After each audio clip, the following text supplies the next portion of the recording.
আল্লাহ পাক বলেন, ইবলিস শোন, এই যে আমি তোকে এত ক্ষমতা দিলাম, এত তোকে আমি আল্লাহ পাক পাওয়ার দিলাম, এত তোকে শক্তি দিলাম, মানুষের লোম কূপে ঢোকার মতো তোকে আমি পারমিশন পর্যন্ত দিয়েছি। কিন্তু ইবলিস একটা কথা জেনে রাখ, যে সমস্ত বান্দাকে সাবালে ঘর পর থেকে যাদেরকে তুই ধোঁকা দিয়ে বোকা বানিয়ে আমার পথ থেকে, নবীজির দেখানো পথ থেকে সরিয়ে দিয়ে তুই যেরকম জাহান্নামের পথে যাকে অগ্রসর করে দিলি, মনে রাখ, তুই 10 বছর, 20 বছর, 30 বছর, 40 বছর, 50 বছর, 100 বছর পর্যন্ত যদি তুই তাকে পাপ কাজের মধ্যে যদি তুই তাকে লিপ্ত রাখিস, ভালো করে জেনে রাখ, আমার ওই বান্দা যদি মৃত্যুর আগেও যদি অনুশোচনা হয়, তার যদি অনুভূতি আসে, জাহান্নামের ভয় আসে, আমার ভয় যদি আমার বান্দা যদি অন্তরের মধ্যে প্রবেশ করে, সব কিছু থেকে তওবা করে চোখের পানি ছেড়ে আমার কুদরতে পায়ের মধ্যে যদি সিজদা দিয়ে দেয়, আর গভীর রজনীতে যদি তুই হাত উত্তোলন করে চোখের পানিগুলো যদি ছেড়ে দেয়, আমি আল্লাহ পাক রব্বুল আলামিন তোর 100 বছরের শ্রম, তোর 100 বছরের চেষ্টা প্রচেষ্টা মাধ্যম যেই গুনাহ আমার বান্দাকে দিয়ে করিয়েছিস, আমি আল্লাহ তাআলা বান্দার 100 বছরের গুনাহ মাফ করতে আমি আল্লাহ পাকের 1 সেকেন্ড সময় লাগবে না। জোরে বলুন সুবহানাল্লাহ। সে আল্লাহ আছে না নাই? আছে। সে আল্লাহ পাক বান্দাকে বলেন, বান্দা,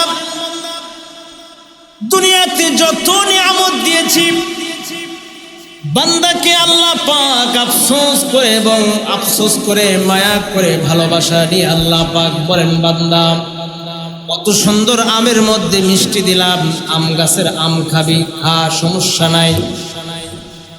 কাঁঠাল নামক নিয়ামত দিলাম, তুই খাবি, সমস্যা নাই। জাম গাছে জাম দিলাম, খাবি। কলা গাছে কলা দিলাম, সব নিয়ামত তুই আমার ভোগ করবি। যত নিয়ামত আছে সব নিয়ামত ভোগ করার পরে বান্দা যদি একটা বার যদি আমাকে স্মরণ করে তুই বলিস, আলহামদুলিল্লাহ, আমি আল্লাহ পাক তোর সকল নিয়ামতের শুকরিয়া আদায় করার কারণে আমি আল্লাহ পাক কোনো হিসাব নেব না। সুবহানাল্লাহ। সে আল্লাহ পাক বলেন, বান্দা, এত নিয়ামত দিলাম, তোমার জীবনের যত নিয়ামত আছে তোমার সামনে আসছে, বান্দা, সব নিয়ামত গুলো তুমি ভোগ করবা, সব নিয়ামত বান্দা তুই যত পারবি তুই খাবি। কিন্তু বান্দা, ওর কাছে আমার একটা দাবি, সারা জীবন আমার গোলামি করে যাবি। আপনারা বলেন তো দেখি, দাবিটা ন্যায় না অন্যায়? সবাই বলেন, দাবিটা ন্যায় দাবি। আল্লাহ পাক বলেন, একটাই দাবি, সারা জীবন আমার গোলামি করে যাবি, আমার ইবাদত করে যাবি। এখন আপনারা বলুন তো দেখি, এই দাবির সাথে যদি বান্দা একমত না হয়, সে কি ইবাদত করতে পারবে, গোলামি করতে পারবে? সবাই বলুন, কখনোই পারবে না। তাহলে বোঝা গেল, গোলামি এবং ইবাদত এবং দাসত্ব তারাই করে যারা এই দাবির সঙ্গে, আল্লাহ পাকের এই দাবির সঙ্গে যারা একমত আছে, যারা আল্লাহ পাকের এই দাবির সঙ্গে যারা সন্তুষ্ট আছে, একমাত্র তারাই আল্লাহ পাকের গোলামি এবং দাসত্ব করে, অন্য কেউ করে না। কারণ দাবির সাথে যদি একমত হয়, তার দ্বারাই গোলামি সম্ভব, তার দ্বারাই আল্লাহ পাকের ইবাদত করা সম্ভব। সুবহানাল্লাহ। এই জন্য আল্লাহ পাকের গোলামি দরকার আছে না? জোরে বলুন, আছে কি না? সুখে থাকুক দুঃখে থাকুক, বান্দা যে অবস্থার মধ্যে থাকুক না কেন, বান্দার একমাত্র গোলামি আল্লাহ পাকের করতে হবে। দুনিয়ার ব্যস্ততা, দুনিয়ার কাজকর্ম, দুনিয়ার কর্মস্থল, দুনিয়ার আওলাদ বোনাত, দুনিয়ার ছেলে মেয়ে, দুনিয়ার পরিবার, দুনিয়ার ক্ষেত খামারে যদি বান্দাকে ব্যস্ততা করে রাখে, আর কিয়ামতের দিন যদি বান্দা বলে আয় আল্লাহ আমি তো ব্যস্ত ছিলাম, আমি তো খেতে ছিলাম, বাজারে ছিলাম, দোকানে ছিলাম, আমি তো নানান কাজের মধ্যে ব্যস্ততা ছিলাম, যার কারণে আল্লাহ আমি তোমার ইবাদত করতে পারি নাই। আপনারা বলুন তো দেখি, এই কথা বললে চলবে নাকি? সবাই বলুন না কেন, চলবে? চলবে। মানুষ যখন যে অবস্থায় থাকুক না কেন, প্রত্যেক অবস্থার মধ্যে থেকে আল্লাহ পাকের গোলামি করতে হবে। কিয়ামতের দিন এ কথা বলার কোনো সুযোগ নাই ব্যস্ত ছিলাম, ব্যবসা ছিল, কাস্টমার বেশি ছিল, সুযোগ আছে? কথা বলেন, সুযোগ আছে? সুযোগ। ম্যানেজারে নামাজ আসতে দেয় নাই, বাড়িওয়ালা গেট বন্ধ করে রাখছে, কেসি গেটের চাবি ছিল না। আপনারা বলুন তো দেখি, এই অজুহাত চলবে? চলবে। কোনো অজুহাত চলবে না। মা বোনদের একটা অজুহাত আছে, বাচ্চা কাচ্চা যখন দুধ খাওয়া পর্যন্ত, বেশি অনেক মা বোন আছে নামাজ পড়েন না। কি অজুহাত? বাচ্চা প্রস্রাব করে দেয়, পায়খানা করে দেয়, কাপড় ঠিক থাকে না, নাপাক থাকে। আপনারা বলুন, এই অজুহাত চলবে? সবাই বলুন না কেন, চলবে নাকি? এটাও চলবে না, কোনো অজুহাত চলবে না। যে কোনো ভাবে হোক আল্লাহ পাকের গোলামি, ইবাদত, দাসত্ব করতেই হবে, এর বিকল্প কোনো পথ নাই। আল্লাহ তো বান্দাকে গোলামি করার জন্যই সৃষ্টি করেছে। আল্লাহ পাক বলেন, কেন আমি সৃষ্টি করেছি? আল্লাহ পাক বলেন, ওয়ামা খালাকুতুল জিন্না ওয়াল ইনসা ইল্লা লিয়াবুদুন। আল্লাহু আকবার বলেন, মা খালাকুতুল জিন্না ওয়াল ইনসি বিখার, মা খালাকুতুল জিন্না ওয়াল ইনসি বিখার, জুজ ইবাদত নিস্তে মাকসুদ আজ্জাহা। কার ইবাদত? জোরে বলেন, আল্লাহ পাকের ইবাদত। সুখে ইবাদত করতে হবে, দুঃখে ইবাদত করতে হবে। আরাম আয়েশ বিলাস বহুল মানুষ থাকবে, তখন ইবাদত করতে হবে। মানুষ অসুখ বিসুখে থাকবে, তখনও আল্লাহ পাকের ইবাদত করতে হবে। মানুষ যখন সাবানে ঘর থেকে শুরু করে মৃত্যু পর্যন্ত প্রতিটা সেকেন্ড আল্লাহ পাকের গোলামি বাদ দেওয়া যাবে না। গোলামি অর্থ এটাই না যে সব সময় মসজিদে পড়ে তাসবিহ তাহলিল কোরআন শরীফ নিয়ে সেজদার মধ্যে পড়ে থাকবে। এর নাম কি শুধু গোলামি? কথা বলেন, এর নাম গোলামি না। গোলামি এবার কোনটা? দুইটা কাজ যদি মানুষ করে, দুই ভাবে যদি মানুষ করে কাজ, যত কাজ আছে 24 ঘন্টা, দুইটা পদ্ধতিতে করলে আল্লাহ পাক বান্দার 24 ঘন্টার কাজকে আল্লাহ পাকের গোলামি তো আল্লাহ পাক পরিণত করবেন। সুবহানাল্লাহ। কয় পদ্ধতিতে? কথা বলেন না কেন, কয় পদ্ধতি? দুই পদ্ধতি। আল্লাহর নবী, বিশ্ব নবী মুহাম্মদুর রাসূলুল্লাহ সাল্লাল্লাহু আলাইহি ওয়াসাল্লাম বলেন, দুই পদ্ধতিতে যদি মানুষ তার জীবন পরিচালনা করে, দুইটা কাজ, দুইটা পদ্ধতির মাধ্যমে আল্লাহ পাক বান্দার সেই 24 ঘন্টা যত কর্ম আছে সব কর্মগুলো আল্লাহ পাক বান্দার ইবাদতে পরিণত করে নেবেন। সুবহানাল্লাহ। এক নাম্বার হলো, ভালো করে খেয়াল করেন মুসলমান, এক নাম্বার হলো আমি যেই কাজ করছি, আমি যেই কর্ম করছি, আমি যেই দিকে পা ফেলছি, যেই দিকে কদম রাখছি, আমার এই কাজ, আমার চলাফেরা, আমার ক্ষেত খামারি, আমার ব্যবসা বাণিজ্য, আমার কর্মস্থল, আমার টাকা পয়সা, আমার লেনদেন, আমার ছেলে মেয়ে, আমার বিয়ে শাদী, আমার কলকারখানা, আমার ইন্ডাস্ট্রিজ, আমার স্কুল, কলেজ, ইউনিভার্সিটি, সচিবালয়, মন্ত্রণালয়, গণভবন, বঙ্গভবন, সব কিছুর মধ্যে আমার আল্লাহ পাক খুশি আছে কিনা, এইটা যদি চিন্তা করে কোনো মানুষ যদি করে, আর সেই সমস্ত কাজের মধ্যে যদি আল্লাহ পাকের রাজি খুশি নিয়ে করে, এক নম্বর। দুই নাম্বার হলো মুসলমান, আমি যেই পথে চলবো, যেই তরিকায় চলবো, যেই পদ্ধতিতে চলবো, যেই রাইলে আমি চলতে চাই, যেই পথের মধ্যে আমি হাঁটতে চাই, এই পথটা বিশ্বনবী মুহাম্মাদুর রাসূলুল্লাহ, সবাই বলেন সাল্লাল্লাহু আলাইহি ওয়াসাল্লাম, তিনি দেখে গিয়েছেন কিনা, আমাদেরকে বলেছেন কিনা, অনুমোদন দিয়েছেন কিনা, সমর্থন করেছেন কিনা, রাসূল এটাতে আদেশ করেছেন কিনা। এই দুইটা পদ্ধতিতে যদি মানুষ জিন্দেগি পরিচালনা করতে পারে, 24টা ঘন্টা আল্লাহ পাক বান্দার সকল কাজকে আল্লাহ পাক ইবাদতে পরিণত করে দিবেন। সুবহানাল্লাহ। এই চিন্তা যদি থাকে তাহলে সম্ভব। চিন্তা করবো তো ইনশাল্লাহ, সবাই করবো তো ইনশাল্লাহ। এক নম্বর হলো আমার যাবতীয় কাজকর্মের মধ্যে সকালবেলা ঘুম ভাঙা থেকে শুরু করে রাত্রে ঘুমানো পর্যন্ত আমার যতগুলো কাজকর্ম হয়েছে, 24 ঘন্টা চলাফেরা হয়েছে, কথাবার্তা হয়েছে, সবগুলোর ভিতরে কি আল্লাহ পাকের সন্তুষ্ট ছিল? আল্লাহ পাক রাজি ছিলেন?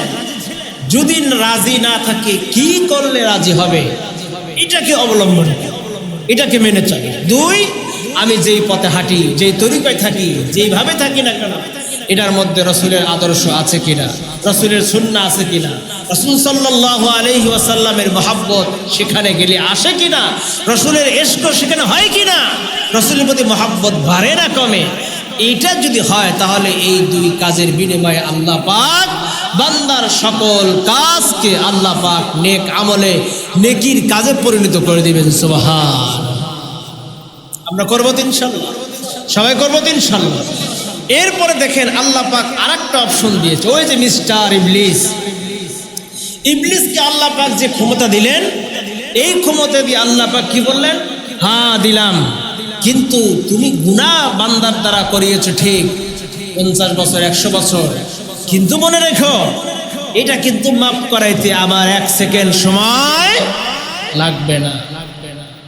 এই জন্য আল্লাহ পাক সব সময় চান বান্দা যখন গুনাহ করেন, গুনাহ করার সাথে সাথে আল্লাহ পাক পেরেশানিতে থাকেন। কি পেরেশানি?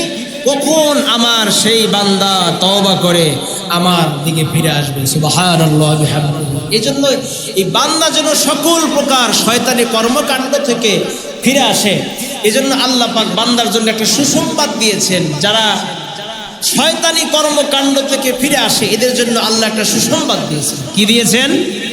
সবাই বলুন, কি দিয়েছেন? সুসংবাদ দিয়েছেন। কি? আল্লাহ পাক ঘোষণা করেছেন।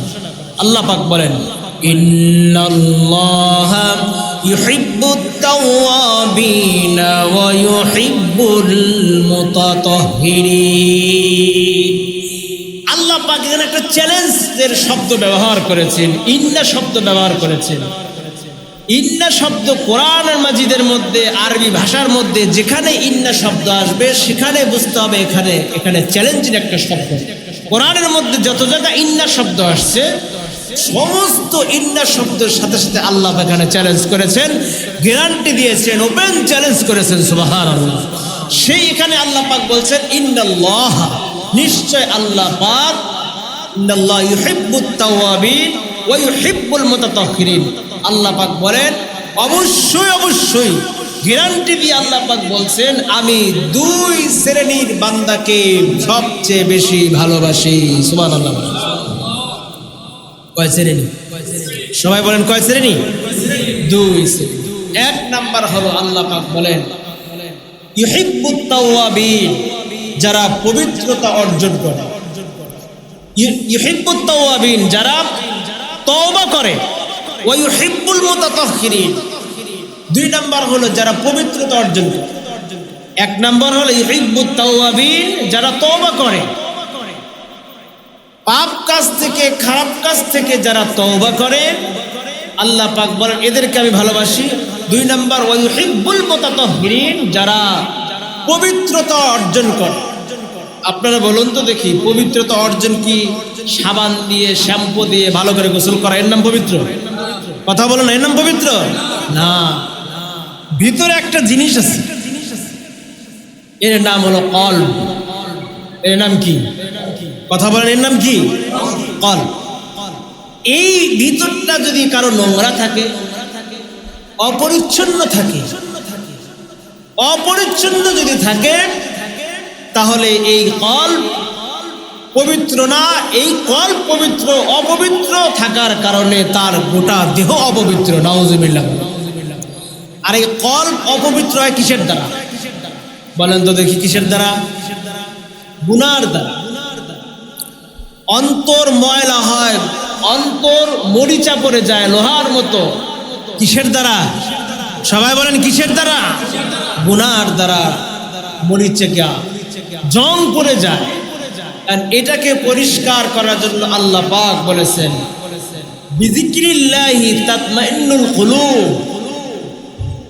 এটাকে, এই ময়লা, এই জং একমাত্র দূর করতে হবে একমাত্র আল্লাহ পাকের জিকির। সুবহানাল্লাহ। তাহলে বোঝা গেল যার অন্তরের মধ্যে আল্লাহ পাকের জিকির নাই সেই কলব কি পরিষ্কার হবে? জোরে বলেন হবে? হবে না। তাহলে অন্তর পরিষ্কার করতে হলে অন্তরের নামের ভিতরে যে গুনাহ নামক ময়লা আছে, এই ময়লা পরিষ্কার করতে হলে সর্বক্ষণ সর্ব অবস্থায় আল্লাহ পাকের জিকির, আল্লাহ পাকের স্মরণ। জিকির অনেক ভাবে আছে, শুধু ইল্লাল্লাহ ইল্লাল্লাহ এর নাম কিন্তু জিকির না। সবচেয়ে বড় জিকির হলো অন্তরের মধ্যে আল্লাহ পাকের ভয়। সুবহানাল্লাহ। আল্লাহ পাকের ভয় না থাকলে তো আল্লাহ আল্লাহ জিকিরও আসবে না, সুবহানাল্লাহ জিকির আসবে না, আলহামদুলিল্লাহ জিকির আসবে না, আল্লাহু আকবার জিকির আসবে না। এই জন্য সবচেয়ে বড় জিকির কোনটা? কথা বলেন। আল্লাহ পাকের ভয়। যে দেখবেন জিকিরের মধ্যে আছে তারই মনে করবেন আল্লাহ পাকের ভয় আছে। আল্লাহ পাকের ভয় থাকলে এই জায়গাতে আসবে। কথা বলেন ঠিক কিনা? আর যে আল্লাহ পাকের ভয় যার অন্তরের মধ্যে নাই সে তো কখনো এগুলো করবে না। আর আল্লাহ পাক নিজেই বলেছেন ভয়ের ব্যাপারে, বলছেন যে ইন্না আকরামাকুম ইনদাল্লাহি আতকাকুম। আল্লাহ পাক বলেছেন তোমাদের মধ্যে সর্বাধিক সম্মানিত কার কাছে? সবাই বলেন কার কাছে? আল্লাহ পাক দেখেন বলছেন যে তোমাদের মধ্যে সবচেয়ে সর্বাধিক সম্মানিত ওই ব্যক্তি যে তোমাদের মধ্যে থেকে যার অন্তরে আল্লাহর ভয় বেশি। সুবহানাল্লাহ। যার অন্তরে কি বেশি? আল্লাহর ভয় বেশি। আর এই আল্লাহর ভয় যার অন্তরে থাকবে সেই তো আল্লাহ পাকের গোলামিতে পরিণত হয়ে যাবে। সুবহানাল্লাহ বিহামদিহি। আপনারা বলুন তো দেখি, নামাজ মানুষ কার ভয়ে পড়ে? রোজা কার ভয়ে? যাকাত কার ভয়ে? জিকির কার ভয়ে? আল্লাহর ভয়ে পড়ে। আল্লাহর ভয় না থাকার কারণে, না থাকলে সে কোনো কিছুই করবে না। এই জন্য আল্লাহ বলেছেন তোমাদের মধ্যে সবচেয়ে ভয়, সবচাইতে উৎকৃষ্ট এবং সবচাইতে সম্মানিত ওই ব্যক্তি আমার কাছে হবে যার মধ্যে থাকবে তাকওয়া। তাকওয়া মানে আল্লাহর ভয়। তাকওয়া মানে কার ভয়? না মানুষের ভয় নাকি নেতার ভয়? তাকওয়া মানে আল্লাহ পাকের ভয়। আল্লাহ পাকের ভয় যার অন্তরে যত বেশি থাকবে সে তত আল্লাহ পাকের গোলামিতে পরিণত হতে পারবে। যার অন্তরে আল্লাহ পাকের ভয় নাই সে কখনোই আল্লাহ পাকের গোলামি করতে পারবে না। এবার আসেন তাওবা। তাওবা এমন একটা জিনিস, যদি কেউ মৃত্যুর আগে কারো তাওবা নসিব না হয় তার ঈমান নিয়ে সে কখনো মৃত্যুবরণ করতে পারবে না। নাউজুবিল্লাহ। বিশাল ব্যাপার। নবী করিম সাল্লাল্লাহু আলাইহি সাল্লাম বলেছেন তোমরা বেশি বেশি তাওবা করো, ইস্তিগফার করো। ইস্তিগফার বেশি বেশি পড়া। গুনাহ হয়ে গেছে আস্তাগফিরুল্লাহ রাব্বি মিনকুম, গুনাহ হয়ে গেছে আস্তাগফিরুল্লাহ, চোখের গুনাহ আস্তাগফিরুল্লাহ, মনের গুনাহ আস্তাগফিরুল্লাহ, কল্পনার গুনাহ আস্তাগফিরুল্লাহ, সব সময় আস্তাগফিরুল্লাহ পড়া দরকার। নবী করিম সাল্লাল্লাহু আলাইহি ওয়াসাল্লাম সর্বনিম্ন প্রত্যেক দিন 100 বার ইস্তিগফার পড়তেন। কয় শতবার? সবাই বলেন কয় শতবার? সাহাবায়ে কেরাম জিজ্ঞাসা করলেন ইয়া রাসূলুল্লাহ, যে আল্লাহ পাক আপনাকে জীবনের শুরু এবং শেষ সব গুনাহ আল্লাহ পাক আপনাকে মাফ করে দিয়েছেন, আপনার জীবনে কোনো গুনাহ রাখেন নাই, আল্লাহ পাক আপনার জীবনে কোনো গুনাহ দেন নাই, আগেও না পরেও না, আপনি তো সরাসরি জান্নাতের মালিক, হাউজে কাউসারের মালিক আপনি। হাউজে কাউসারের মালিক আপনাকে আল্লাহ পাক বানিয়ে দিয়েছেন। আপনার তো ইস্তেগফার করার তো কোনো দরকার নাই, কেন আপনি ইস্তেগফার করেন প্রত্যেক দিন 100 বার? নবী আমার বলেন প্রত্যেক দিন 100 বার ইস্তেগফার করার কারণ শোনো, যে আল্লাহ পাক আমাকে এত নাজ নিয়ামত দান করেছেন, আল্লাহ পাক আমাকে এত উচ্চ মর্যাদা দিয়েছেন, এত সম্মান দিয়েছেন, জান্নাতের মালিক বানিয়েছেন, দুনিয়ার বাদশা বানিয়েছেন, আখিরাতের বাদশা বানিয়েছেন, হাউজে কাউসারের মালিক বানিয়ে দিয়েছেন, সকল নবীদের নেতা বানিয়ে দিয়েছেন, সকল নবীদের ইমাম বানিয়ে দিয়েছেন, সব কিছু আল্লাহ পাক আমাকে দান করেছেন। ওই আল্লাহ পাকের জন্য আমি কি একটু ছোট হব না? নবী আমার বলেন যিনি আমাকে এত নিয়ামত দিলেন, সে আল্লাহ পাকের জন্য কি আমি ছোট হব না? তার কাছে কি মাথা নত করব না? আর আমি আল্লাহ পাকের কাছে মাথা নত করি এবং ছোট হই ইস্তেগফারের মাধ্যমে। সুবহানাল্লাহ। মুসলমান ভাইরা আমার, যে নবী প্রত্যেক দিন 100 বার ইস্তেগফার পড়তেন, যার কোনো গুনাহ নাই, যার কোনো পাপ নাই, যার কোনো বিন্দু পরিমাণ দুনিয়াতে কোনো অপরাধ নাই, সারা জীবন যিনি একটাও মিথ্যা কথা বলেন নাই, তার নাম কি? বিশ্বনবী মুহাম্মাদুর রাসূলুল্লাহ সাল্লাল্লাহু আলাইহি ওয়াসাল্লাম। যেই নবীর জীবনে কোনো ত্রুটি নাই, ভুল নাই, ওই নবী যদি প্রত্যেক দিন 100 বার ইস্তিগফার করেন, 100 বার যদি আল্লাহর কাছে নত হয়ে যান, 100 বার যদি তওবা করেন, ইস্তেগফার করেন, আমার আপনার কতবার পড়তে হবে ভাই? একটুবার কি ভেবে দেখেছেন? আমার আপনার কি তাহলে পড়তে হবে না এমন নাকি? কথা বল। আমার আপনার তাহলে পড়তে হবে না? আমাদের নবী পড়ে শেষ করে দিয়েছেন, উম্মতের পড়তে হবে না, বিষয়টা কি এমন নাকি? উম্মতের কতবার পড়তে হবে শুনুন এবার, কতবার পড়তে হবে? উম্মতের পড়তে হবে। উম্মত যতক্ষণ বেঁচে থাকবে ততক্ষণ উম্মত ইস্তিগফারের মাধ্যমে সে তাকে চলতে হবে। সুবহানাল্লাহ। সাহাবায়ে কেরাম তওবা করেছেন, ইস্তিগফার করেছেন। সাহাবায়ে কেরাম বেশি বেশি তওবা করতেন, ইস্তিগফার করতেন। যত যে ব্যক্তি ইস্তিগফার করবে, আল্লাহ পাক তার মর্যাদা দুনিয়াতেও বৃদ্ধি করবেন, আখিরাতেও বৃদ্ধি করে দিবেন। সুবহানাল্লাহ। এই জন্য মুসলমান গুনাহ থেকে পবিত্র করার একটা মাধ্যম, অন্তরটাকে কলব করার, পবিত্র করার মাধ্যম হলো দুইটা। এক নাম্বার হলো বেশি বেশি ইস্তিগফার করবেন, গুনাহ মাফ করে দিবেন।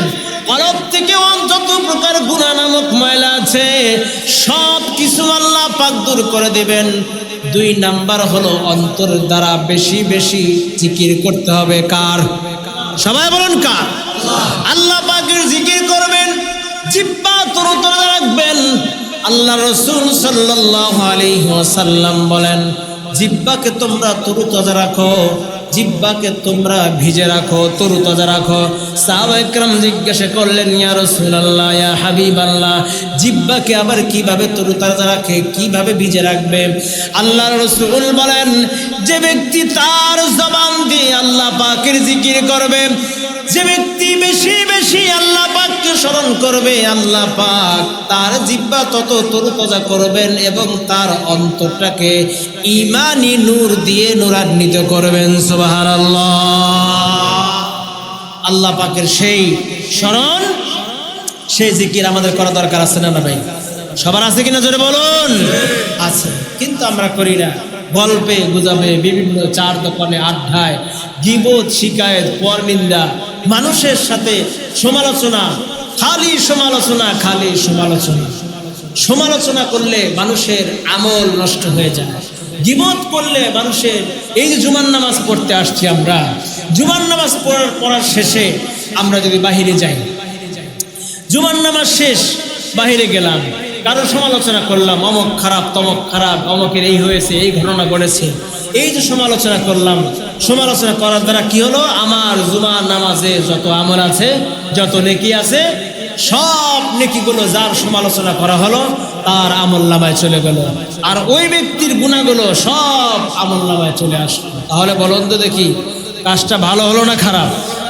খারাপ কাজ। এই খারাপ কাজ থেকে আমরা বেঁচে থাকবো। সবচেয়ে তো সমাজে যেটা ভয়ানক খারাপ কাজ হয়, সমালোচনা, পর সমালোচনা। পর সমালোচনা করার তো নিজের যে আমল নষ্ট হয়ে যেতেছে। যা একটু মাঝে মাঝে আমরা 2-4 রাকাত 2 ওয়াক্ত নামাজ পড়ি, সমালোচনা করার কারণে পুঁজি একেবারেই শেষ, আর গুনার পুঁজি আকাশ চুম্বি হয়ে যাচ্ছে। এই জন্য এই কাজ আমরা একদম বাদ দিয়ে দেবো। পারবো তো ইনশাআল্লাহ? 2টা কাজ বেশি, এক হলো ইস্তিগফার বেশি বেশি, আরেকটা হলো কি ভুলে গেছি, আরেকটা কি আল্লাহ পাকের জিকির, আরেকটা কি 1 নাম্বার কি সবাই বলেন? আপনারা করতেই যাবেন না যেভাবে আপনারা আওয়াজ দিচ্ছেন। 1 নাম্বার কি ইস্তিগফার, 2 নাম্বার এত অলস হলে হবে না ভাই। আল্লাহ পাকে কাজ না করে কিভাবে আমরা জান্নাতের মালিক? এই জন্য বেশি বেশি করবেন। অভ্যাস না থাকার কারণে বোঝা যায় মানুষের ঈমান কতদূর পর্যন্ত চলে গেছে। এই জন্য বেশি বেশি ইস্তিগফার। গুনাহ হবে, যে কোনো গুনাহ হোক, ছোট হোক বড় হোক, ইস্তিগফার। আর সময় পেলেই আল্লাহ পাকের জিকির। এই 2টার মাধ্যমে আমাদের ঈমানও বৃদ্ধি হবে, কলব থেকে ময়লা দূর হয়ে যাবে, এবং আমরা আল্লাহ পাকের প্রিয় বান্দা, খাঁটি বান্দা হতে পারবো। হতে যেন পারি এই তৌফিক আল্লাহ পাক যেন আমাদের সবাইকে দান করুন। সকলে বলুন আমিন। ওয়া আখিরু দাওয়ানা আলহামদুলিল্লাহি রাব্বিল আলামিন।